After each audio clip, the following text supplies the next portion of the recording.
अस्सलाम वालेकुम। मैथ 501 का आज हमारे पास लेक्चर नंबर 25 है रैंक के ऊपर कि रैंक होती क्या है। रैंक बेसिकली किसी मैट्रिक्स के अंदर नंबर ऑफ नॉन जीरो रोज को हम काउंट करते हैं और जो नंबर ऑफ नॉन जीरो रोज होती हैं वो रैंक कहलाती है। सबसे पहले क्या है कि with the help of vector space concept के मदद से या उसकी हेल्प के साथ for a matrix several interesting and useful relationships in matrix rows and columns have been discussed कि हमने क्या किया कि वेक्टर स्पेस की मदद से कुछ मैट्रिक्स को हमने इंटरेस्टिंग और यूजफुल रिलेशनशिप को उन्हें हमने मैट्रिक्स के रोज एंड कॉलम्स को इस्तेमाल करते हुए हमने उनसे डिस्कस किया। फॉर इंस्टेंस इस मिसाल को इमेजिन करेंगे, आपके पास 2000 रैंडम नंबर है जिनका ऑर्डर क्या बनता है 40/50, यानी उसमें 40 कितारें और अगर 50 कॉलम हो, टोटल एंट्रीज ये 5 4 20 यानी 200 पूरी बनती है। Matrix A then the determining both the maximum number of linear independent columns in A and the maximum number of linearly independent columns in A transpose, यानी वो रोज ऑफ A में हो। अब उसने कहा है कि उसके जो बोथ नंबर्स हैं, जो कि उसने कहा कि बोथ मैक्सिमम नंबर यानी जो दोनों के लीनियरली इंडिपेंडेंट बनते हैं, एक तो कॉलम ए के और दूसरे ए के ट्रांसपोज, यानी जो कॉलम थी वो अब किस में कन्वर्ट हो गई है, रोज में। तो उसने कहा रिमार्केबल क्या है कि the two numbers are the same, जब वो सेम हो their common value is called the rank. तो यहाँ पे उसने कहा है कि वो रैंक कहलाती है कि जब उनके नंबर सेम हो। उन्होंने कहा कि to explain why we need to examine the subspace spanned by the subspace spanned by the row of A, कि हम रो ए को क्यों जो है वो स्पैन करेंगे सबस्पेस में। यहाँ पे क्या है कि उसने कहा द रो स्पेस में क्या है, उसने कहा कि अगर आपके पास एक मैट्रिक्स हो, if A is an M cross N matrix, कि अगर आपके पास एक मैट्रिक्स हो, आपके पास एम क्रॉस एन उसका ऑर्डर हो, यानी एम कितारें हो और एन अगर आपके पास कॉलम्स हो। Each row of A has N entries, के उसमें जो ए मैट्रिक्स है उसकी जो एन इंट्रीज आपके पास रोज, यानी उसने कहा यहाँ पे एन, यहाँ पे ईच रो ऑफ ए, हर एक की एक कितार ए मैट्रिक्स थी, हैज एन इंट्रीज, उसमें वो जो उसने कहा एन इंट्रीज से मुराद ये है कि उसकी तादाद फिक्स नहीं है, यानी एन की जगह पे कोई भी नंबर ऑफ एंट्रीज आ सकती हैं, 1 2 3 4 कुछ भी मैट्रिक्स उसका ऑर्डर बाद में बनेगा, यानी वो नंबर्स नहीं उसने बताए इसलिए उसने एन इस्तेमाल किया। This can be identified with the vector in R की पावर एन, तो आप उसे ऐसे आइडेंटिफाई कर सकते हैं। The set of all linear combination of the row vector is called the row space of A is denoted by row of A, आप उसे ऐसे डिनोट कर सकते हैं रो ए से, ठीक है। उसने कहा each row has N entries, के अगर उसमें हर रो जो है वो अगर उसकी एन एंट्रीज हो तो फिर वो आर की पावर एन में सबस्पेस होगा।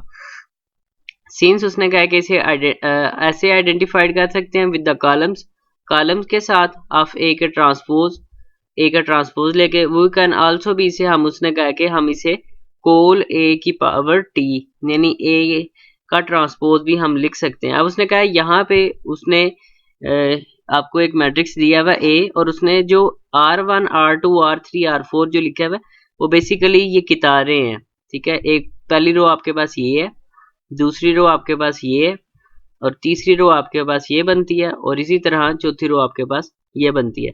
अब ये उसने कॉमा से सेपरेट किया हुआ इसलिए उसने मैट्रिक्स में नहीं लिखा हुआ बल्कि छोटी ब्रैकेट्स के अंदर लिखा हुआ है, ठीक है। जैसे कि ये है छोटी ब्रैकेट्स के अंदर -2 ये वाला है, फिर कॉमा से सेपरेट किया, फिर ये -5, फिर ये 8, फिर ये 0 और फिर ये -17 और कॉमा से सेपरेट करके R1 R2 R3, it means के पहली रो दूसरी रो तीसरी रो चौथी रो, ठीक है। तो उसने क्या कहा कि R की पावर 5। अब ये R की पावर 5 किधर से आया, ये 5 बेसिकली ऊपर मैं आपको बता के आया था कि n जो है वो आपके पास कॉलम्स होते हैं, चूंकि इसमें 5 कॉलम्स है इसलिए यहाँ पे उसने लिखा और इसमें 4 की तारें हैं, उसी हिसाब से R की पावर 5 उसने लिख दिया, ठीक है। उसके बाद उसने कहा कि आप we write vectors horizontally however they could also can be written as column vector, आप इन्हें वर्टिकली भी लिख सकते हैं, ठीक है। यहाँ पे उन्होंने कहा कि हमने इसे हॉरिजॉन्टली लिखा है, आप इन्हें वर्टिकली भी लिख सकते हैं। उसके बाद उसने कहा कि इसी तरह ये R1 है 2 1 और 0 और इसी तरह R2 आपके पास है 3 -1 और 4। इसी तरह उसने कहा है कि we could use the spanning set theorem to shrink the spanning set to a basis, और यहाँ पे वो बताएगा कि समटाइम रोज ऑपरेशन, ठीक है, sometime rows operations on a matrix will not give us the required information, but row reducing जो है वो क्या करता है कि वर्चवाइल करता है, as the next theorem shows, जो कि आगे हम पढ़ेंगे। अब यहाँ पे वो कहना क्या चाह रहा है, उसने कहा है कि बाज़ औक़ात स्पैनिंग काम नहीं करता। स्पैनिंग काम ना करने की वजह आगे मैं आप लोगों को बता दूंगा कि मैट्रिक्स बड़े हो जाते हैं और उसकी वजह से वहां से हम एग्जैक्ट उनके वैल्यूज नहीं निकाल पाते, तो वहां पे वो फेल हो जाता है। तो उसको हल करने के लिए पहले हम इसे बाय रो रिड्यूसिंग बेशक कर लें, बेशक कॉलम में कर लें, तो एचलन फॉर्म में हम इसे कन्वर्ट करते हैं। कन्वर्ट करने के बाद फिर हम इनकी वैल्यूज निकाल लेते हैं। ठीक है, उसने यहाँ पे क्या कहा है कि जहाँ पे स्पैनिंग सेट थ्योरम काम नहीं करता, वहां पे फिर हम क्या करेंगे कि हम उसे रिड्यूस करेंगे बाय यूजिंग एचलन फॉर्म या किसी और तरीके से। ठीक है, तो यहाँ पे उसने कहा है कि if two matrices A and B are row equivalent then their row space are the same, कि अगर उनकी जो वैल्यूज हैं ए और बी की वो अगर बराबर हो, और उसने कहा है कि फिर वो आपस में सेम होते हैं, और बी अगर एचलन फॉर्म में हो, the non zero of B from the basis row of A subspace as well as B. उसने कहा है कि जिस तरह ए में होते हैं रो स्पेस, इसी तरह वो बी में होंगे। इसी तरह उसका एक दूसरा थ्योरम है, दूसरे थ्योरम में फिर आगे दो पार्ट बनते हैं कि अगर ए और बी दो इक्विवेलेंट मैट्रिसेस हो, तो फिर आपने ये प्रूव करने हैं, ठीक है, कि एक कॉलम वेक्टर ऑफ ए एक जो है वो लीनियरली इंडिपेंडेंट होता है सिर्फ और सिर्फ उस सूरत में कि कॉलम वेक्टर ऑफ बी जो है वो भी एक लीनियरली इंडिपेंडेंट हो। दूसरा है कि a given set of column vector of A forms a basis for the column space of A if and only if the corresponding vector of B जो है वो भी फॉर्म ऑफ A में बनाए और वो कॉलम स्पेस है। ठीक है, यहाँ पे कॉलम स्पेस ऑफ A था, तो यहाँ पे कॉलम स्पेस ऑफ B है। ठीक है, ऊपर वेक्टर्स का जिक्र है और नीचे यहाँ पे उसने क्या कहा कि स्पेसिस का दे दिया। यहाँ पे भी वेक्टर ही है बेसिकली, लेकिन यहाँ पे भी उसने कहा कि फॉर्म में basis form the for the column space के लिए ऊपर लीनियरली इंडिपेंडेंट का है। अच्छा, हमारे पास यहाँ पे एग्जांपल नंबर 2 क्या है, उसने कहा basis for row and column space.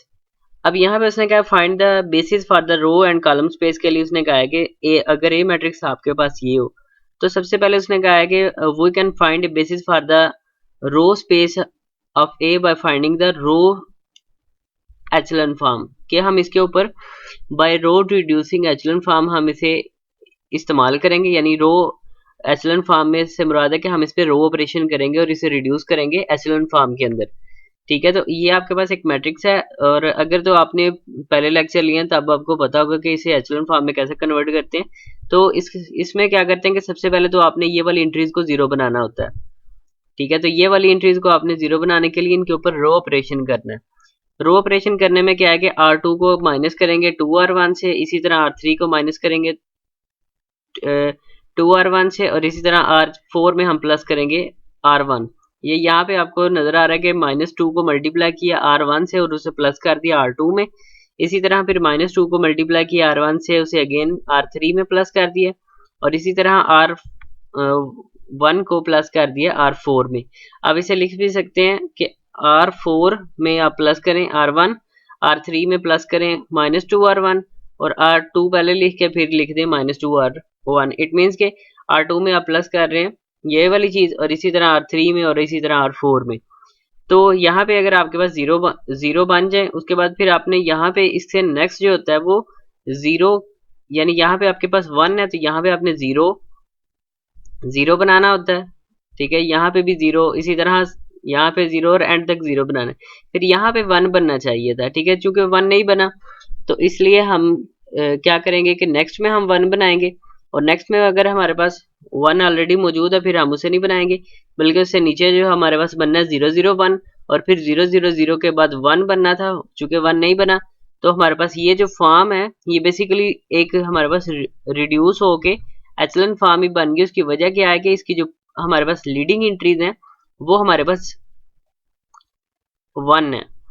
ठीक है, इनकी लीडिंग एंट्री कौन सी होती है, लीडिंग एंट्रीज का भी मैं पहले बता चुका हूँ इससे पहले लेक्चर्स के अंदर, के लीडिंग एंट्री वो होती है कि नॉन जीरो रोज के बाद जैसे ही 1 स्टार्ट होता है वो लीडिंग एंट्रीज कहलाती हैं। ये एक वन लीडिंग एंट्री है। इसी तरह यहाँ हमारे पास यहाँ पे वन बनना था और यहाँ पे हमारे पास ये लीडिंग एंट्री है, ठीक है, वन होती है।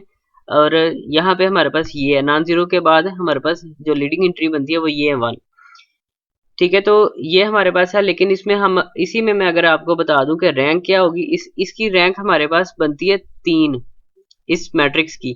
उसकी वजह क्या है कि ये आखिरी रो हमारे पास जो वो बन जाती है वो सारी जीरो है।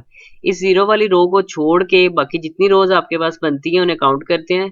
ये हमारे पास 3 बनती हैं रोज, यानी ये अगर सारी की सारी रोज को यहाँ से आप अगर देखें तो हमारे पास वो 3 बनती हैं, यानी 3 कितारें बनती हैं सिर्फ आखिरी कितार को छोड़ के। तो फिर हमारे पास ये मैट्रिक्स बनता है और ये उसने R1 R2 और R3 आपके निकाल लिए। तो इसी तरह उसने थ्योरम का सेकंड पार्ट यानी बी पार्ट भी है, उसने कहा है कि कॉलम 1 कॉलम 3 और कॉलम 5 उसने कहा है कि we can find the set of column vector r that the form में basis कि वो कॉलम्स की फॉर्म में basis of A column of A और हमने column of vector of B निकालने थे। जो थ्योरम का बी पार्ट उसने बताया हुआ है। उसने कहा कि the corresponding column vector of A will be form a basis column vector space of B. तो उसने कहा first third and fifth column, वो इसकी वजह क्या है कि उसने कहा है कि इनकी जो लीडिंग एंट्री है वो 1 है। यहाँ पे लीडिंग एंट्रीज में ये आपके पास लीडिंग एंट्रीज हैं, ठीक है, ये 1 यानी नॉन जीरो के बाद आपके पास जो 1 बनते हैं, ठीक है। ये बल्कि यहाँ से आप देख लें वो बेहतर रहेगा आपके लिए कि ये आपके पास 1 था, ये 1 था और ये 1 है, यानी नॉन जीरो के बाद आपके पास 1 है। नॉन जीरो यानी जीरोज वैल्यूज के बाद नॉन जीरो जो डिजिट बनता है वो 1 होना चाहिए, ये लीडिंग डिजिट कहलाता है। यानी ये सारी जीरोज वैल्यू थी, जीरो के बाद यहाँ पे 1 आया, ये सारी जीरोज थी, उसके बाद यहाँ पे 1 नहीं आया, इसे छोड़ दिया। उसके बाद तीसरी कॉलम के अंदर अगर हम देखें तो ये जीरो वाली वैल्यूज के बाद हमारे पास ये 1 आ गया। इसी तरह यहाँ पे हमारे पास जीरो वाली के बाद 3 आया, इसे फिर छोड़ दिया क्योंकि हमारे पास 1 नहीं आया। इसी तरह जीरो के बाद हमारे पास यहाँ पे 1 आया, तो इसलिए कॉलम 1 यानी कॉलम एक, ये कॉलम हमारे पास ये सारा पहला ये एक कॉलम है, इसी तरह ये दूसरा कॉलम है और ये तीसरा कॉलम है और ये चौथा कॉलम है और ये पांचवा कॉलम है और ये छठा कॉलम है। कॉलम बेसिकली क्या होता है, वर्टिकली आप इन्हें जब काउंट करते हैं तो ये एक कॉलम कहलाता है और इसी तरह ये दूसरा कॉलम, ये तीसरा कॉलम, ये चौथा कॉलम, ये पांचवा कॉलम और ये छठा कॉलम। तो ये आपके पास एक कॉलम है, कॉलम के अंदर बेसिकली कितारें और कॉलम्स का कॉम्बिनेशन होता है, यानी रोज एंड कॉलम्स का कॉम्बिनेशन होता है। जो हॉरिजॉन्टली होती हैं वो आपके पास रोज होती हैं और जो वर्टिकली होते हैं वो आपके पास कॉलम्स कहलाते हैं। तो इसमें चूंकि लीडिंग एंट्री इनकी 1 बनी थी इसलिए पहला, तीसरा और पांचवा उसने यहाँ पे लिखा है कि ठीक है, और उनकी वैल्यूज वो आपके पास वो ये बनती हैं, ठीक है। तो ये आपके यहाँ पे दोनों थ्योरम प्रूव हो जाते हैं, रोज के हिसाब से भी और फिर रोज के बाद उसने कॉलम्स के हिसाब से कर दी। यहाँ पे आपका ये रोज के हिसाब से हो गया, ये जो उसने कहा फर्स्ट थ्योरम को अगर हम इम्प्लाइज करते हैं, और यहाँ पे आपके पास उसका सेकंड पार्ट हो गया। उसके बाद आपके पास एक एग्जांपल है कि द मैट्रिक्स, उसने कहा आर इज इक्वल टू, अगर आपके पास ये हो इन रो एचलन फॉर्म में अगर हम इसे कन्वर्ट करें, अब यहाँ पे आपके पास फिर ये जीरोज हैं, इन्हें छोड़ के R1 R2 और R3 और इनकी लीडिंग एंट्रीज आपके पास 1 है, ठीक है। तो ये ऑलरेडी आपके पास क्या है कि एक रिड्यूस इन एचलन फॉर्म में, तो यहाँ से उसने उसके कॉलम्स निकाले हैं उसके हिसाब से, लीडिंग एंट्रीज के हिसाब से। उसके बाद है basis of A vector of using row operation के हिसाब से इस्तेमाल करना है। अगर आपके पास वेक्टर ये दिए हो, पहला वेक्टर, दूसरा वेक्टर, तीसरा वेक्टर और ये चौथा वेक्टर अगर ये हो, इसे आप अगर एक मैट्रिक्स की फॉर्म में लिखें, यानी ये R1 हो गया आपके पास, R2 हो गया, R3 हो गया और ये R4 हो गया, ठीक है। तो ये वाली 2 6 1 8 8 और 6, 2 6 18 8 और ये 6, ठीक है। तो ये आपने इसी तरह बाकी एंट्रीज लिखी। फिर आपने क्या करना है कि यहाँ पे 0 बनाना होता है, ठीक है। जब आप इसे 0 बनाएंगे उसके बाद फिर यहाँ पे 1 बनाना होता है, क्योंकि इसमें इससे पहले वाले में ऑटोमेटिकली 0 बन गया था इसलिए आपने उसे नहीं बनाया था। और बाकी फिर उससे नेक्स्ट जो है 0 1, 0 के बाद 0 0 1 बनता है। बेसिकली आप आइडेंटिटी मैट्रिक्स बनाते हैं और फिर यहाँ पे 1 बनने के बाद चूंकि 0 0 1 आना चाहिए था तो यहाँ पे हम 1 बनाएंगे, यहाँ पे 1 बन गया। ये बेसिक मैं इसलिए नहीं अब पढ़ा रहा थोड़ा, क्योंकि आप इससे पहले लेक्चर में ये बार बार पढ़ के आए हैं कि आपने यहाँ पे क्या करना होता है। यहाँ पे उसने R3 और 4 का मतलब है कि R3 और R4 का इंटरचेंज किया है। उसके बाद आपके पास ये मैट्रिक्स बनता है और हल करने के दौरान आपके पास आखिरी मैट्रिक्स जो है वो 0 बन गया। लिहाजा आपके पास रोज के हिसाब से R1 R2 और R3 ये बनते हैं, ठीक है। और उसके बाद इसी तरह रो मैट्रिक्स के हिसाब से उसने कहा है कि आप ट्रांसपोज को भी इस्तेमाल कर सकते हैं, वो फाइंड ए का ट्रांसपोज। और बाद में चूंकि वो अगेन अगर हम ट्रांसपोज लेते हैं या कॉलम्स कॉलम्स का अगर हम ट्रांसपोज ले लेते हैं या हमने उसे रोज के बराबर करना होता है तो उसे हम पहली वाली फॉर्म में यानी अगेन अगर कॉलम्स में आंसर आ रहा है तो हम उसे उसका अगेन ट्रांसपोज लेंगे अगर सवाल रोज में था, ठीक है। यानी सवाल में अपनी आसानी के लिए हम ट्रांसपोज लेंगे और फिर जब जवाब आएगा फिर उसका अगेन ट्रांसपोज ले लेंगे तो वो पहली वाली चीज में हमारा कन्वर्ट हो जाएगा। तो इससे हमारे सवाल के ऊपर कोई नहीं फर्क पड़ता, लेकिन हम अपनी आसानी के लिए ये सारा कुछ करते हैं। अब यहाँ पे उसने कहा है कि वी फाइंड ए का ट्रांसपोज, ए का अगर हम ट्रांसपोज लें then we will use the method for example 2। दूसरी एग्जांपल के लिए हम एग्जांपल नंबर 2 के लिए उसने कहा हम इस्तेमाल करते हैं to find a basis for the column space of A transpose. Column space of A transpose के लिए then we will transpose again. यहाँ पे वो चीज बता रहा है कि आप अगेन ट्रांसपोज लेंगे कि हम उसे convert column vector back to the rows vector, के कॉलम्स को अगेन रोज में आप कन्वर्ट कर लोगे। अब कैसे लेते हैं रोज, ये आपके पास ना ये रोज थी, ठीक है। अगर आप ये देखें कि आपके पास ये एक रोज थी, ठीक है, आपने इसका ट्रांसपोज लिया। ए का ट्रांसपोज का मुराद है कि यहाँ भी छोटा सा टी और यहाँ पे भी ट्रांसपोज लगाते हैं। जब ट्रांसपोज लगाते हैं तब उसके बाद जब लेते हैं इसका ट्रांसपोज यहाँ पे लगा रहेगा और यहाँ से हम हटा देंगे और जो कॉलम है उन्हें रोज में या रोज को हम कॉलम्स में बदल देते हैं। पहली एंट्री इसी तरह रहेगी और बाकी -2003 वो इसकी रोज में आ जाएंगे। तो इसकी ये वो सॉरी रो में था तो ये कॉलम में आ जाएंगे, ठीक है। तो इसी तरह दूसरी जो रो है इसे भी हम 2 यहाँ पे और बाकी उससे नीचे हम लिखेंगे। इसी तरह फिर तीसरी का 0 यहाँ पे और फिर बाकी उसके नीचे हम लिखेंगे, यानी रोज को आपने कॉलम्स में कन्वर्ट कर देना है। उसके बाद फिर आपने क्या करना है कि इसे आपने हल करना है। 1 के नीचे यहाँ पे 0 बनाना है, R2 में प्लस कर देंगे 2 से मल्टीप्लाई करके R1 को, ठीक है। इसी तरह -3 को आप मल्टीप्लाई करोगे R1 से और उसे R5 में प्लस कर देंगे और वो आपके पास ये चीज बनेगा। उसके बाद फिर आपने क्या करना है कि आपने अब आपके पास क्या है कि यहाँ पे आपके पास 2 रोज जीरोज हो गई हैं। अब जितनी रोज जीरोज हो गई हैं आपने उसे छोड़ देना है। उसके बाद आपने क्या करना है कि टू फाइंड द उसने कहा है the first second and the fourth column contains leading first यानी वंस रखते हैं। So the corresponding column of A transpose the basis उसकी जो बनती हैं वो ये बनती हैं कॉलम 1 कॉलम 2 एंड कॉलम 4।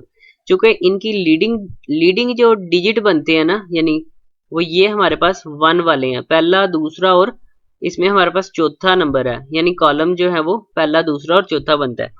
अब यहाँ पे हमारे पास आ गया कॉलम्स तक, लेकिन हमने क्या किया था कि अपनी आसानी के लिए हमने ट्रांसपोज लिए थे। तो अब उसने कहा कि हम इसे पहले वाली के मुकाबले का यानी पहले वाले के बराबर सिमिलर करने के लिए आंसर को तो हम अगेन ट्रांसपोज लेंगे, इन कॉलम्स को हम कितारों में कन्वर्ट कर देंगे, ठीक है। तो ये आपके पास रोज में कन्वर्ट हुए हुए हैं। ये जो ऊपर आपको कॉलम 1 कॉलम 2 कॉलम 3 नजर आ रहे हैं ये इन्हीं आपने अगेन रोज में कन्वर्ट कर देना ताकि ये पहले वाली फॉर्म में कन्वर्ट हो जाए। उसने यहाँ पे ये बताया हुआ है, उसने कहा था following example shows how one sequence of rows operation of A leads the base for the 3 spaces are row A col A and null A. अब यहाँ पे उसने कहा है कि एग्जांपल आप देखेंगे कि किस तरह एक सिंगल जो है वो बेस किस तरह इन 3 को डील करती है। अब उसने कहा कि रो स्पेस में जो उसने कहा फॉर द रो स्पेस के लिए, कॉलम स्पेस के लिए और नल स्पेस के लिए। तो ये आपने देखना है, नल स्पेस का कांसेप्ट थोड़ा सा पढ़ना है, आगे नलिटी आएगा वो पढ़ा दूंगा। कॉलम स्पेस रो स्पेस इससे पहले पढ़ के हैं। कॉलम स्पेस में क्या होता है कि आप उसे कॉलम्स के हिसाब से डील करते हैं। जैसे रो स्पेस में आपने रोज के साथ डील करते हैं ना, इससे पहले जो हम मैट्रिसेस को पढ़ गए थे उसमें R1 माइनस R2 या R3 माइनस R4। इसी तरह जब कॉलम स्पेस आता है फिर आपने कॉलम 2 को माइनस करना होता है कॉलम 1 में से, कॉलम 3 को माइनस करना होता है कॉलम 2 में से, या कोई भी मैट्रिक्स के हिसाब से आपने उसे आइडेंटिटी बनाना होता है। तो कॉलम्स के हिसाब से आप उसे डील करोगे रोज के हिसाब से जब आता है तो ये सारे जितने हम ऊपर करके हैं सवाल ये रोज के हिसाब से है, ठीक है। ये हम रोज के ऊपर ही ऑपरेशन कर रहे हैं, जितने भी कर रहे हैं, ये R1 R2 R3 R4 ये कितारें ही हैं। इसी तरह वहां पे आएगा कॉलम 1 कॉलम 2 और कॉलम 3, और इसी तरह फिर नल स्पेस है। नल स्पेस में नल स्पेस का आपने कॉन्सेप्ट वैसे पढ़ना है कि ये जीरोस को जाहिर करता है, यानी कोई अगर नंबर जीरो के बराबर हो तो वो एक आपके पास जीरोस एंट्रीज को ही जाहिर करता है, लेकिन नल और नलिटी में फर्क होता है, ठीक है। The dimension of the null space is sometimes called, उसने कहा कि नलिटी कहलाती है, और यहाँ पे ही आपने नल स्पेस का भी पढ़ लेना है, ठीक है। तो इसमें फर्क होता है डायमेंशन के हिसाब से नल स्पेस में भी। तो नलिटी का एक फार्मूला मैं आपको दिखाऊंगा एक पिक्चर की फॉर्म में, तो वहां से आपको नलिटी का कंसेप्ट थोड़ा सा क्लियर होगा। उसके बाद है हमारे पास ये इस एग्जाम्पल को करेंगे, और साथ में फिर मैं आपको नलिटी के बारे में भी बता दूंगा कि नलिटी होती क्या और रैंक क्या होती है। रैंक चूंकि मैं आपको पहले ही लेक्चर के स्टार्ट में बता चुका हूँ कि नंबर ऑफ नॉन जीरो रोज आपके पास रैंक होती है, यानी जो जीरोज नहीं है, जीरो को छोड़ के, यानी वो सारी रोज जो जीरो वाली हैं उन्हें छोड़ के जो आपके पास बचती हैं वो आपके पास रैंक कहलाती है। अब जैसे कि इसे आप हल करेंगे, हल करने के लिए क्या है कि सबसे पहले आपके पास जो फर्स्ट डिजिट है उसे वन बनाना होता है। अगर वो वन ना हो, फॉर एग्जांपल यहाँ पे अगर ये 5 होता तो हम इसे 5 से डिवाइड कर देते, तो ये 1 बन जाना था। पूरी रो को या पूरे कॉलम को आपने 5 से डिवाइड कर देना था, यानी अगर कोई भी नंबर होता आपने उसे 1 बनाना था, बेशक आप उसे रोज को इंटरचेंज कर लो। जैसे ऊपर एक हाईलाइट किया था मैंने कि R3 और 4 है, यानी R3 और R4 को इंटरचेंज किया था। अब यहाँ पे क्या है कि -1 से उसने कहा मल्टीप्लाई किया और ये +1 हो गया। अब इसके नीचे उसने जीरो बनाने हैं। जीरो बनाने के लिए क्या किया उसने, R2 को माइनस करेगा 3R1 से, इसी तरह इसे 2R1 से, और फिर R4 यानी 4 से मल्टीप्लाई करके इसे सम करेगा, और ये जीरोस बन गए। फिर यहाँ पे 1 बनाना होगा, यहाँ पे फिर बेशक आप वही काम करें कि -1 से मल्टीप्लाई करते हैं R2 को, फिर उसे R3 और R4 में प्लस करें और उससे नीचे जीरो बनाएं। बेसिकली वही करना है आपने कि लीडिंग एंट्रीज को 1 बनाना है, और बाकी ये जो आपके पास ये दो रोज आपके पास जो बनी है ये आपके पास जीरोज हो गई हैं। अब इसकी जो नॉन जीरोज हैं, यानी जिनमें सिफर नहीं है, सिफर नहीं है से मुराद ये नहीं है कि ये सिफर आ गया तो इसे छोड़ देना है।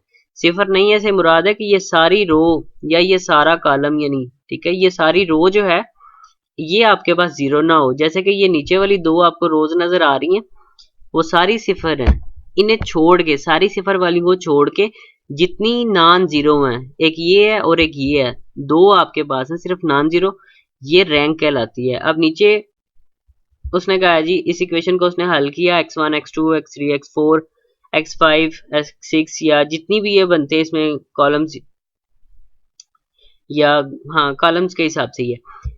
तो यहाँ पे उसने कहा है कि ये आपके पास बनते हैं जी, लेट से x3 आपके पास उसने कहा अगर r हो, x4 अगर s हो, अगर x5 आपके पास t हो, और ये अगर u हो। अपने पास है उसने कोई भी आर्बिट्रेरी कह लें कि अपने पास है उसने रियल नंबर एक किस्म के रख लिए, अज्यूम किए उसने। अब यहाँ पे ये x1 होता है, ये x2 होता है, ये x3 होता है, ये x4 होता है, ये x5 होता है और ये x6 होता है। यहाँ पे उसने अज्यूम कर लिए हैं। अब अज्यूम करने से उसने क्या किया कि x1 -4 x3 ये यहाँ से है जी हमारे पास x1। अब x2 नहीं है हमारे पास, 0 x2 है, -4 x3 -28 x4, ठीक है। इसी तरह ये सारी रख के 0 के बराबर रखी है। इसी तरह x2 और ये सारी बनती हैं, इसमें x1 0 होगा, ठीक है। यहाँ पे देख लेते हैं, इसमें हमारे पास x1 जो है वो 0 है, इसे छोड़ दिया। इसी तरह x2 और फिर ये x3 फिर x4 x5, इसी तरह बाकी हमारे पास ना x3 था, ना x4 था, ना x5 था, ना x6 था। अगर ये जीरोज रखते तो इसमें जो पहले वाली वैल्यूज हैं वो भी हमारे पास जीरोज हो जानी थी, तो हमारे पास वो x1 और x2 की वैल्यूज भी जीरो आ जानी थी, जबकि हमारे पास मैट्रिक्स के अंदर उनकी कोई ना कोई वैल्यूज दी हुई हैं।